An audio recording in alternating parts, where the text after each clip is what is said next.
You might find it hard to believe, but Supercell sometimes likes to intentionally break their own game, just for fun. Over the years, they've done this more times than you might expect, whether it's releasing a card that's clearly too overpowered or by buffing a perfectly balanced card to the point where it becomes completely game-breaking. It seems like they just sometimes enjoy watching the chaos unfold. And one of the best examples of this kind of behavior involves a very charming miner known as Mighty Miner. So, let's take a deep dive into his history, ARCTO style, and look at how Clash Royale ended up overbuffing this already powerful card, turning it into something truly dominant. Mighty Miner and his season were officially announced on March 29, 2022 during an episode of TV Royale. That announcement brought a whole bunch of new features and balance changes to the game, and players were eager to see what the future would hold. Along with the introduction of the Mighty Miner, the game also received a series of revamps and adjustments that affected various aspects of Clash Royale. The badge system, challenges, and achievements were all revamped to make the game experience more enjoyable, and a new feature called Card Masteries was introduced, which are badges but better to flex on your banner before the start of every match. This was something players had been asking for, well, for a while. Essentially, players could now earn rewards by completing specific tasks for each card they used. The beauty of Card Masteries was that you didn't need to actively focus on them. As you played, you'd unlock these rewards passively. It was a great way to encourage players to experiment with different cards, and it added a fresh layer of fun to the game. In addition to these exciting new features, the team made a significant effort to balance the game. Several cards were nerfed, but the most important adjustment by far was the change made to the Archer Queen. This was done with the intention of encouraging the use of other champions and creating a more diverse meta. Meanwhile, Mighty Miner himself officially became available in the game on March 30th, 2022. And what followed was something that no one could have anticipated. I have a lot to say about this card, but before diving into the community's reaction to Mighty Miner, let's first talk about his design and stats. Mighty Miner, as a champion, stands out as one of the most unique cards in Clash Royale. He doesn't share many mechanics with other cards, except for one notable similarity. He has a ramp-up damage mechanic, not unlike Inferno Dragon. This ramp-up system works in a way that allows him to start slow, but once he starts building momentum, his damage output escalates rapidly. When he was first introduced, Mighty Miner had a whopping 2,500 HP, and he moved at a medium speed across the battlefield. His tankiness and ability to ramp up damage made him a serious threat to a lot of players. He was a beefy and serious miner, unlike the regular old miner. His damage ramp-up was what made the Mighty Miner so terrifying. It takes him 2 seconds to reach his next attack stage, and when he's in his first stage, he deals 40 damage at first, but this is where things kind of start to get crazy. In the second stage, Mighty Miner's damage doesn't just double, triple, or even quadruple. It quintuples. Yes, yeah, you heard that right. His damage in the second stage jumps to about 200 damage, but the real insanity happens when he reaches his final attack stage. At this point, Mighty Miner hits for an astonishing 409 damage. That is a serious amount of power packed into a champion card. When you break down his damage per second, or DPS, the numbers are absolutely mind-blowing. At his lowest attack stage, his DPS is around 100, which is already pretty solid for a tank. But once he ramps up, his DPS soars all the way to a jaw-dropping 1,022 damage per second. To put that into perspective, that's enough to make you seriously reconsider your defense strategy. If you don't actively defend against Mighty Miner and let him reach your tower, you could very well find yourself losing it in no time at all.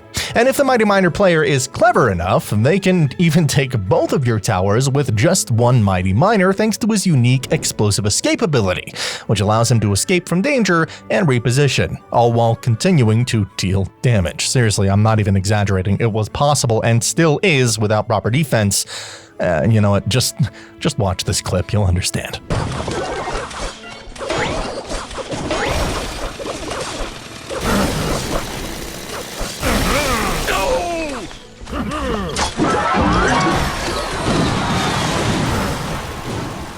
Yeah, don't let him anywhere near your towers, ever. What was I talking about? Oh, right. I'm pretty sure I was just about to remind you to subscribe to the channel. Yeah, that's gotta be it. It only takes a few seconds to, scroll down and hit that God-blessed button, which helps us out a lot. Do it now before YouTube turns those free subscriptions into paid ones. These truly are dark times. But thank you. Now, on to his ability. Mighty Miner's explosive escape ability is something extremely special, not just because it's unique to him, but also because of the many strategies you can use to make it work. What the ability basically does, with the press of a button, Mighty Miner can dig down and change lanes, while also leaving behind a big bomb that deals 332 damage, enough to clear out any swarm cards from the arena. What's even more interesting is that the ability now only costs a single elixir. For just 5 elixir, the value it provides to the player is truly incredible. But this wasn't always the case. When it was first released, that ability cost him 2 elixir, which, still pretty okay, nothing too amazing, but not terrible either. As strong as he seemed, he was easily countered by small swarm cards like skeletons, archers, goblins, and even the firecracker due to her pushback mechanic. The HP of skeletons was just above Mighty Miner's first stage damage, so he couldn't one-shot them or goblins. Sure, today you could use the ability to escape from that danger and clear them out in the process, but spending an additional 2 elixir just for his special ability to get away from skeletons felt a bit tough. But hey, what could you do? It wasn't even immune to knockback like the Skeleton King was when he was first released. Mighty Miner could easily be bullied by the bowler and other cards capable of pushing him back. So, what was he good for? Well, Mighty Miner is incredibly powerful when it comes to countering beefy cards like Giants and the Mega Knight. He just goes through them like it's nothing. With his strength against beefy cards, his special ability, and his drawbacks, he was considered by many to be in a perfectly fine state. He didn't deserve a nerf and didn't need a buff. He wasn't even all that popular. People still preferred other champions. His usage rate on release in March and April before an emergency buff was only about 2 to 4% in the top ladder. The community, of course, had mixed feelings. Despite his stats, players started hating him since day one. And I can't really tell why. They were expecting a different card, I guess, instead of a big drill. They absolutely hated his design, which I honestly think is pretty unfair. Mighty Miner is actually one of the most reworked characters out of all. It's seen like 3 to 4 redesigns and almost got called Chief Miner instead of Mighty. In other languages, his name is different as well, which I think is pretty cool. In the German and Arabic language settings of the game, the Mighty Miner's name translates to Great Miner. In French, Spanish, Italian, Dutch, Norwegian, Korean, Russian, Portuguese, Persian, Malaysian, and Vietnamese language settings of the game, I know it's a lot, Mighty Miner name translates to Master Miner, Big Miner, Colossal Miner, Mega Miner, Solid Miner, Power Miner, Nimble Miner, Pumped Up Miner, Powerful Miner, Superior Miner, and Brave Miner, respectively. My personal favorite of all those is Pumped Up Miner, because come on, how could you not love that? I think at first they wanted to give him a drill instead of his right arm, like instead of a massive drill, he has a tiny drill on his hand. It's kind of epic, not gonna lie. They also thought about making the drill look like a jackhammer, which would actually look good, with elixir inside of it. I think it would look pretty awesome with it, and in the end they gave him a pickaxe as a last concept, but changed it back to a drill. Or maybe the pickaxe was the first concept art, I'm not really sure, but hey, just look at the amount of designs the team put into this character. Even the tip of his drill changes colors as he reaches stage 2 and 3. That attention to detail is wonderful. And I can't not say this. Mighty Miner just reminds me of Saxton Hale from Team Fortress 2, and apparently a lot of other people think the same as well. And the ability, too, is really cool. It's very unique to his mechanics, and I'm sure more players will improvise with it in the future. This ability actually was one of the reasons some hated Mighty Miner. In their opinion, these sort of mechanics were too complicated for Clash Royale, and they should have stayed with basic and simple mechanics the game already had. To quote someone, "The game isn't designed for fancy mechanics like lane switch. The game is simpler than that, which is simply to defend and attack efficiently." End quote. And while he does make an okay point, if Supercell actually were to do that, the game would have died years ago. New mechanics are fun to learn and play with, just cope with it. Players began experimenting with decks from the very first day of Mighty Miner's release. They came up with creative combinations like Mighty Miner Royal Hogs and Royal Recruits. The synergy between Mighty Miner and Royal Recruits worked well because the Miner's ability to split and attack both lanes complemented the Recruits' mechanics. And lucky for Royal Hogs, Supercell nerfed Mega Knight and Valkyrie. Since Royal Hogs had already been a popular choice at the time, this pairing was a smart and effective one. Mighty Miner was also used with just Royal Hogs, and interestingly, he found a place in the legendary Splash Yard deck. His role perfectly aligned with the deck's strategy, defending against large troops and counter-pushing. It made sense that he performed so well in this archetype. Other decks also emerged, like Royal Giant, Mighty Miner Control, and Mighty Miner Cycle decks. As a 4-elixir card with great counterplay against heavy hitters, Mighty Miner fit perfectly into fast cycle decks. Supercell, eager to see Mighty Miner used more, decided to give him a small buff to increase his value. Before this, there was an odd bug with the Mighty Miner and enemy towers. When Mighty Miner reached his 3rd stage attack while targeting a tower, he would become invisible to all enemy troops. Neither the Princess nor King Tower would shoot at him, and no troops could target him until he moved again. It was a bizarre issue, but it was quickly patched on April 1st. This led to an emergency April buff. Mighty Miner became immune to knockback, and his ability cost was reduced from 2 to 1 elixir. And with this buff, he was now the first champion to have his ability cost changed. This balance change went live on April 8th. Supercell identified those two areas as the main struggles for Mighty Miner and addressed them accordingly. The community, however, was confused by this buff. Many questioned why they'd even buff a perfectly fine card, and some joked because he was trash. Well, even though, he really wasn't. Thanks to these changes, Mighty Miner became a more popular card, and suddenly he was a dominant force in the arena. His increased versatility, especially with the 1-elixir ability, made him even more competitive for top ladder players. Supercell wasn't done yet. Later in the same month, on April 21st, they further buffed him by decreasing the explosion time of his ability from 3 seconds to 1 second. The community was left kinda scratching their heads. Why buff him again when he didn't need it? By June, his usage rate had risen to around 7%, a solid yet balanced figure. Yet despite being so widely used, he was undeniably strong. New decks kept emerging, and Mighty Miner found his place in a variation of Logbait. This is when players started feeling that Mighty Miner was a little too overpowered. By August, the Mighty Bait Cycle deck was considered one of the best in the game, and it was a top choice among players in the top ladder. Realizing they had overdone it, Supercell nerfed his hit points by 8%, bringing them down to around 2,208 HP. Still quite high, but at least it was a nerf.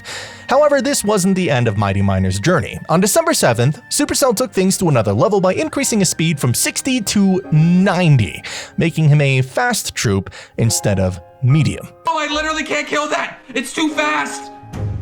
This was a massive change that made no sense whatsoever. Now Mighty Miner was much quicker than before, making him even harder to deal with. Under the effects of a rage spell, he became an unstoppable force, quick, high damage, and nearly impossible to counter. It was a weird decision. It really makes you question who the heck is in charge of balance changes, because honestly, it felt like they were just stirring chaos on purpose, creating content opportunities for creators while confusing the community.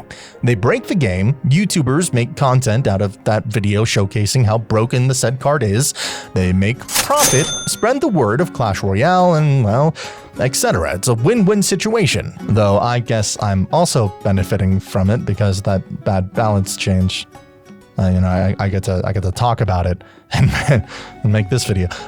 Moving on, Supercell justified this buff by stating that Monk and Phoenix were overshadowing Mighty Miner and almost every other card that existed.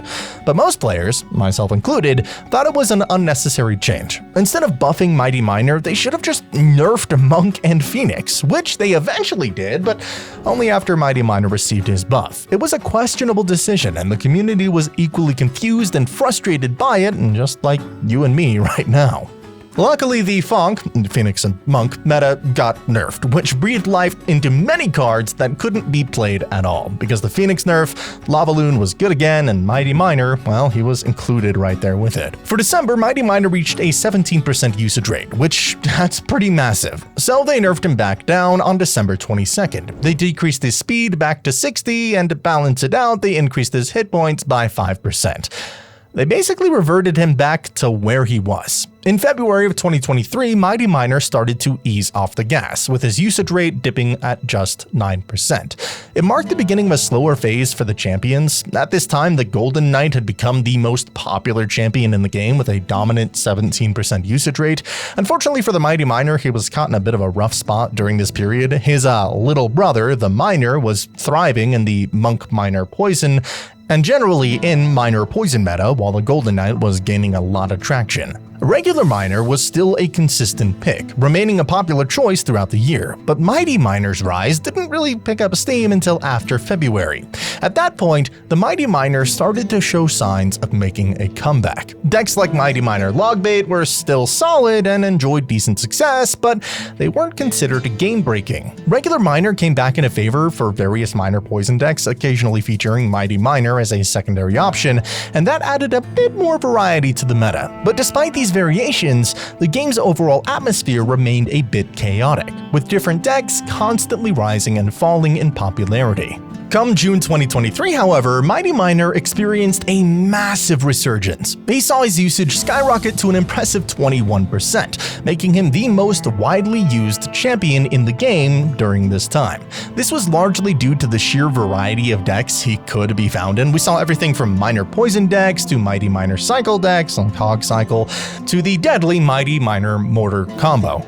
If you struggle with alliteration, I feel ya. That line took me like 4 takes to record. Mighty Miner Mortar combo. Anyway, that became one of the most lethal decks yet again. Hog Cycle decks were special because they also included Royal Recruits, a card every player liked because of its defensive and offensive capabilities. But among all of these combinations, the one that truly dominated the meta was the original Mighty Miner Bait deck. It was absolutely everywhere, and it was just too strong to ignore. The effectiveness of this deck led many players to voice their concerns, claiming that Mighty Miner was broken and in need of a nerf. On the other hand, some players disagreed and argued that the card was well balanced. If you look at it this way, Mighty Miner was easily countered by several cards, including Zappies, Firecracker, Electro Wizard, Zap, and other low-cost cards when placed in center. Considering his balance form is a purely stat-driven perspective, Mighty Miner's numbers weren't anything outrageous. After all, he was a champion card, and like all champions, his stats were supposed to be strong, but not invincible. Moreover, it was easy to counter him with just a low-cost 1-elixir Larry's. This added to the argument that he wasn't too overpowered, and his strength could be balanced if players knew how to play against him. That's how games work. Duh. However, from Supercell's perspective, the usage numbers, well, they were too high. Mighty Miner was simply overshadowing other champions, which made him too dominant in the game. After all, champions are meant to be strong, but not game-breaking. So on June 6th, Supercell introduced a nerf to the Mighty Miner, hoping to tone him down a little. Initially, the plan was to reduce his HP by 6.5%, but at the last minute, they decided to lower the reduction to just 2.2%. This was a relatively minor change that Supercell felt would go unnoticed by most players. And indeed, it didn't make a huge impact. For example, if his HP was previously 2300, it was now 2250. Barely noticeable for a card of his caliber. Additionally, his escape bomb damage was adjusted slightly as it had been causing more damage than originally intended. However, this change was so minimal that it didn't really affect gameplay in any noticeable way. When the nerf went live, the feedback from players was generally positive because the change wasn't drastic, and other cards got the changes they deserved. Mighty Miner's popularity didn't plummet, and he maintained a solid presence in the meta. His usage rate was still fairly high, hovering around 18% on the July top ladder. At this point, it seemed like Mighty Miner's status in the game was secure, but Supercell, well, wasn't done with him yet. They had another nerf in mind, one that would have a more noticeable impact. On August 3rd, Supercell introduced a much more significant change. They increased the time required for Mighty Miner to transition between his stages from 2 seconds to 2.25 seconds. This slight adjustment, which added just 0.25 of a second to his damage cycle, had a massive impact to his overall effectiveness in battle. While it may seem like such a tiny change wouldn't really make that much of a difference, in competitive play, every millisecond counts. In fact, this seemingly insignificant increase meant that if it previously took Mighty Miner 4 seconds to go from his first to third stage, the new nerf added an extra half a second, making the total time 4.5 seconds, a total increase of 12.5%. In the fast-paced world of competitive Clash Royale, even fractions of a second can be the difference between winning and losing. After this nerf, Mighty Miner's usage took a noticeable dive. His numbers dropped sharply, and by September and October, his usage rate crashed to 5%. The Evo Knight, the card that took the community by storm, was a pretty big factor in his decline. In October, the Evo Knight boasted an astonishing 43% usage rate, and more in later months, absolutely dominating the game and overshadowing all other champions, including Mighty Miner. November of 2023 wasn't looking too bright either for Mighty Miner. The bane of every Clash Royale player, the Little Prince, was released, and much to everyone's delight, he was available for free. Everyone jumped on the chance to use him. Who doesn't love free stuff? And as a result, the Little Prince quickly rose to the top of usage with over 80%, and Mighty Miner saw his drop to a mere 2% by the end of the year. The combination of the Evo Knight's reign and the Little Prince's free availability and a series of balance changes left Mighty Miner struggling to maintain relevance in the meta. The trend continued into January of 2024, with Supercell nerfing both the Little Prince and Evo Knight, but even with those adjustments, Mighty Miner found himself at the bottom of the usage list. Despite his solid abilities, the other new cards, particularly the Evo Knight, outshine him, and players found themselves gravitating towards those options. In fact, the Archer Queen emerged as the second most popular champion because of a buff she received in the same month. With a 12% usage rate, while the Mighty Miner stayed at just 3%. For most of 2024, Mighty Miner's situation didn't really improve. The introduction of the Dagger Duchess in April of 2024 added more problems for the Mighty Miner.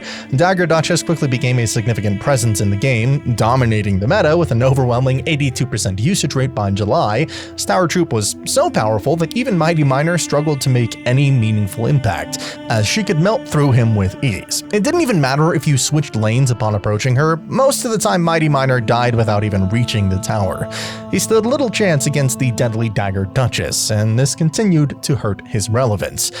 Thankfully, by mid-2024, the Dagger Duchess was nerfed multiple times, significantly lowering her impact in the game.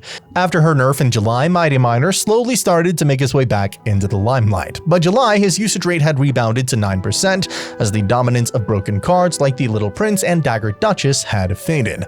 And interestingly, Mighty Miner didn't require any further balance changes to find his way back into the meta. Although his explosive escape damage was reduced by a small 1.67% in June, this was essentially a ghost nerf, likely due to fixed rounding errors, and it went largely unnoticed by the player base. By the end of 2024, Mighty Miner had fully regained his footing. No longer overshadowed by cards like the Little Prince or Dagger Duchess, he had found his place back in the meta once again. He was seen in a wide variety of decks, including Cycle decks, Hog decks, Royal Recruit decks, Mortar decks, and even Log Bait. Unlike before, where he was either overpowered or struggling to stay relevant, Mighty Miner had finally reached a point where he was neither too weak or too strong. He was perfectly balanced. It had taken over a year of balance changes, meta shifts, and constant competition from newer cards, but Mighty Miner was back on top. In October, things took another turn with the introduction of Goblinstein, another free champion that ended up being very strong. And if that wasn't enough, we also got the massive evolutions for Mega Knight and P.E.K.K.A. And if you were around when those dropped, you know how broken and, well, buggy they were at first. It was like Supercell threw balance out the window for just a bit of fun. Naturally, all of this had a huge impact on Mighty Miner. He quickly got overshadowed by these new cards, with their sheer power making him seem outdated by comparison. By the end of the year, Mighty Miner, once a top contender, was now barely holding on. His usage rate dropped to a poor 1%, proving just how quickly the meta can shift. And this is basically where Mighty Miner's situation ended. Well, that would have been the case if Supercell hadn't buffed him again in January of 2025. You remember the nerf he got regarding his stage change time? Well, they reverted it back to just 2 seconds from the old 2.25. And this was considered to be a massive change for the Mighty Miner. Yeah, well, also buffed Dagger Duchess in the same update. They restored its daggers back up to 9 and increased her projectile speed by 67%, from 600 to 1000.